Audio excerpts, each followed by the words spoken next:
Hello ka YouTube channel and vi hozo si na bon chawin nila pa tu la hi tu so I het so ke di hi in kanggu ya pa lam ka ki ka chan gari ben ki bola passenger ho ki lai sa lo boi na ha sat na tam ta itu ho zo ipun so ke win ilungu ana so ke in histo ke lo na hi agas de di dapat na hi economic blockade ke boarding ahi ti jong I so ke win na hi ti lam kai hon phan te tia nampi minadinga aphat na ding hi le public hon ding I support so ke dio de sana ahi in ipui pate in nga in atamathi pi mihimin atamahim pi kiti bangahi ikilung to phar phala lam pi pi umhin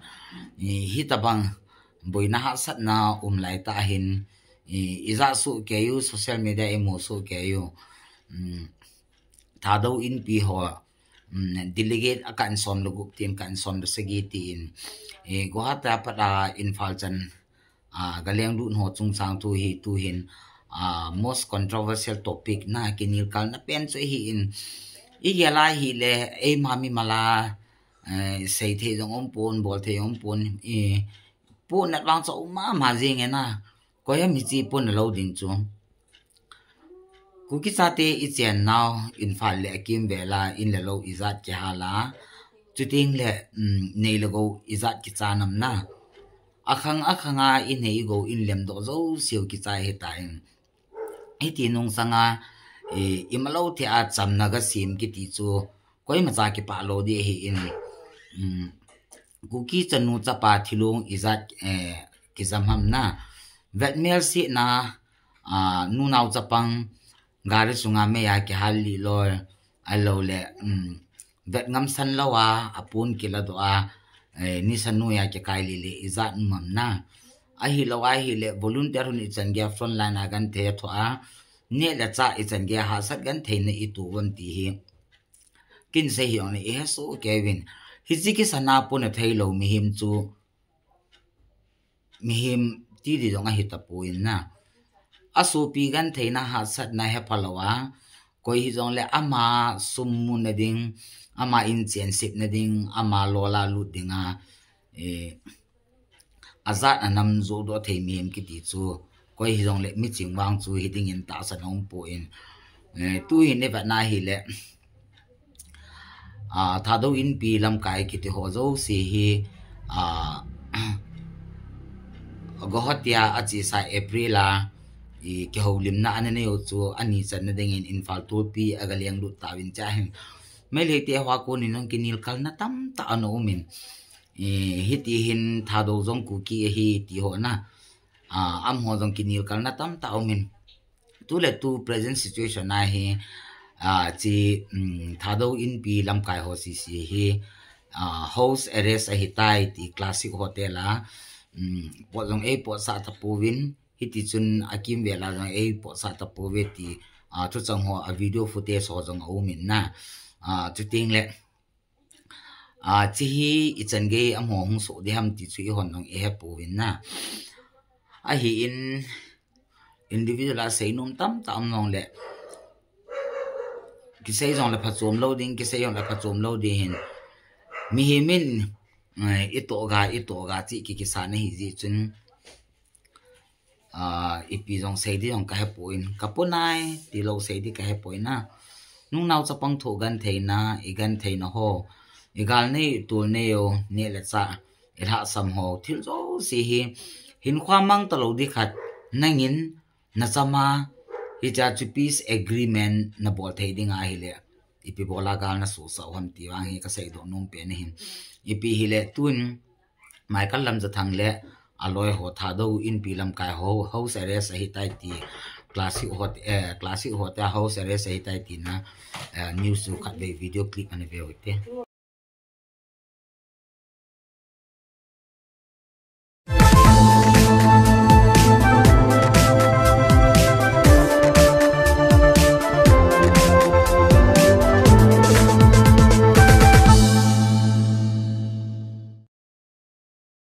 Shazing August Nisim Gup Nikhwa Imphal Tolpia Arambai Tingle Ho Zauna a Meilei Kiloi Khom na za chom phabek to khom na nei thado inpi Manipur makai na a mi som le gup ho chu house arrest a hitawin a hi Hichi thilso hi zan hi Shazing August Nisim Gup meeting anei zowu nidan phabek zowa thilso a hi tai akiti Thado lamkai ho cheng hi Ministry of Home Affairs to pi inanoya house arrest a ki koyu a hi tin zong thulut khanin a sejin a hi House arrest a ki koi thado lamkai ho hi now Classic Hotel a khel sa povin Hotel Convela apot diuzong aza anom povin Hotel sung khel sa lovin a koizun a hi TIM Vice President ne Khulal Haukimin now Classic Hotel a press conference anei nawa asay na a Shazing August Nisim Gupnia Kokomi Amuko Fox Arambay Tingle Ima Group Hole Student Body Kiloi Khom na group zaw na a ki ho na akinezo nidan phabep zovin ka now Classic Hotel a ki henden ovin poddo theilovin a koi tawin a hi Hotel Convela ka poddo diuzing zong a za nom povin a hi ati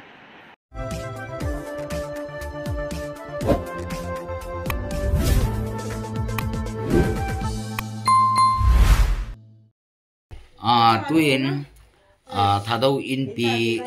lamkai mi som le gu mam som sigiam Classic Hotel house arrest hi tai ti new sa hong ki phung hi in chi hi source hi adi ta ham a hi lawale rumor sam ti bang chi hon jong confirm cha hi pu in pi le a hi chu hi han lang a hi lo hi jong le aphat nung zu ya hong chal tho tho di hi in hi jam ho thado in pi lamkai delegate ho CC press conference mafla o PY khat lang chun awat changin nong ki zain photo kap kanu viral chahan bi kanu ti na photo kap mi win viral chi sa win ti kam chang jong azawin igela hi lehin kade izar in mo hi pu nan na no min seitam lawa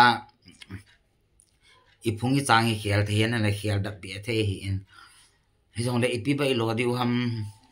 nangin aphan na bol le aphan na nung zuiding asien na bol le asien na nung zuiding kin jong ka to ga ka ni ding thilpha ka bol le thilpha ka chan ding thilsi ka ba thilsi ka chan di hin hiji chun social media a hin tamta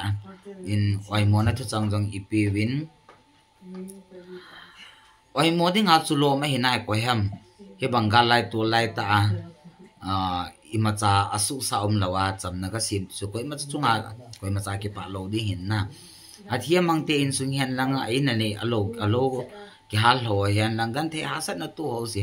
nang ma chunga chu han lang hile ipi ne gel diam na chunga chu lo manin nangin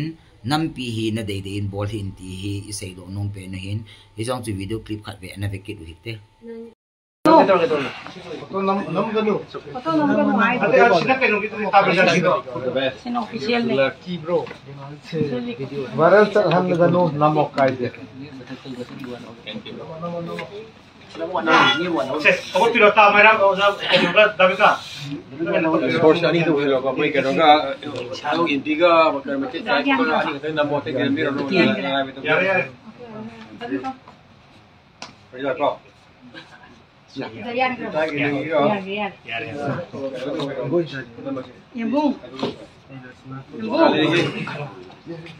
Nyambung suram galing. Kamu sudah sih? Nyambung. Dua ini. Nyambung suram. Ini dia sebenarnya tamunya dia lamunya. Yang ini. Ya lihat. Masa nyambung ini sendiri. Tapi kiske awal lagi. Phi lấy được bao nhiêu? Lấy. Mấy ai kêu watt liền nuôi tụi tụi. Watt thì tàu thôi nè. khana ba hoba natraga khanari ba mi da amada tongsil laga haireng tureng katukaran ngangsil laga khanari bu amukena sakthok na ba hauri ba mai da thaw hajin bagi hajin laga amukena sak na bagi wangang na taino singang ka tois ma'am praja ma'am thadau gi aina yaning da bam legi thadau kangbu Shanti Purak na buhona ringai sida ini yakai thingai bagi wana teo thadau kangbu da ini yaning da bam legi Hojik Shanti Purak na bahai da namakoi Guwahati da khangde Imphal da khangde wari sana da khotna 20 lakh na bain khonari yamna fai adubu lan horak pa matamduda thadau ekhoi di asini kuki di asini thoi ba lan je sini du dagi ne dani hai bisi na koi khangam ne matamdu dagi na khoi wa machet ama pungang tana noi lae nongmai ka pa hek lek proba matung da na khoi wa ngang ba hore matamdu da noi na khudong cha da condition khar lai position khar lai situation khar lai da na khoi wa ngang ba ya da bani na khalla ga chu na khoi na lai ri ba jaga sing da kai kai da no haujing adu ki khudong cha ba do kari phanga ge haujika na haurak pa kan da kari khena ri ge sini da haujing na khoi karai da chalaga lai ge ba thadau kangbu haujing na khoi karai da lam yum honga ga lai ge ba matamdu da noi karai lai ge ba no mai kan na kam na ri nge hana suna ri nge ha 2024 bo hai ro si noi yum jing kai kai da lai ge kai kai lam da lai ge kari kari district da lai ge sub division da lai ge ba haujing na noi karai da lai ga wanga ngai no ba matamdu da khudong cha da ba lai aduna wa ngang da bani haujing na kari khudong cha ba lai ga haujing noi wanga ngai no ba ha sini bai noi de khangning is thadau noi de aina khangning is lan horok pa nongmai kamna ba hana ba surak pa chuchang pu de horok pa sin khoina wa ma set ama tangang dana laga nongmai ka pa hekto khra matung dana khoina wangang ba horai se asinoi hobun meeting ang je kai gino sini aina noi de dum khangning is aduna santi purak na ba lai ba lambi da mai ho chushin ba khana ba ho ba karim ka thaina ba wang na te si question jaina moi de khangning e ba madui wa do mo hodong roi se wa thok thok na ba ne adu ne da adu ya de achum bam khang ga dom ne ba kari gino ai ba do mamang dia drago siga rai sikai gin siga rai sikai gino ba kabui tangkul ha rongmai liangmai atai singi sinau sing sida noina lak pa yar ga lan manung ju kari su lalo de ti chathok sa sing la na laing schooling adu da noi yar ga thadau kamun kari lan manung ka dubi laktri no moi maranam lai bra ba laiti tra ga dubi kumak tri ba moi openly hai ba adro matam du da hojina kari openly hai ba yari no thadau kamun noi da kari na thong na natik lai be hojina noi phudorai no ba matam do noi kari ki phudok trino noi lan de har ka kadabi matam do noi chang trino hojina kari ki chang pe yari no ata yelo furup sin noi na chang be yar ga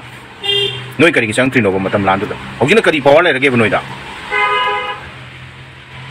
si thadau noi de ga si ki question answer sin noi de pam is adu noi rai sa sing adu ga sia so sing wari sanabi ri be sinau sing sai mai dai na mukena mai chang na adu ga police process la ko dai ni ya khai tingai be wa na te ko Sigi question answer sing dai pam e thau dau kangbu de lambi chathok sa singi ana laengi adu da gi akhoi adi du da condition myam am lai gre situation myam am lai gre ha adu na maram mo khoi wanga hujina kari ngamino sini dai na khanging e noi da hujina matam du da ngamdre pare hujik kamai na ngamino noi lai ri ba jaga sing na yum jing na karai de gi lai ga ngangi no matam du na karai de lai ba hujina karai de yum honga ba si sing je pam e bai na noi de khanging ko thadau kangbu sing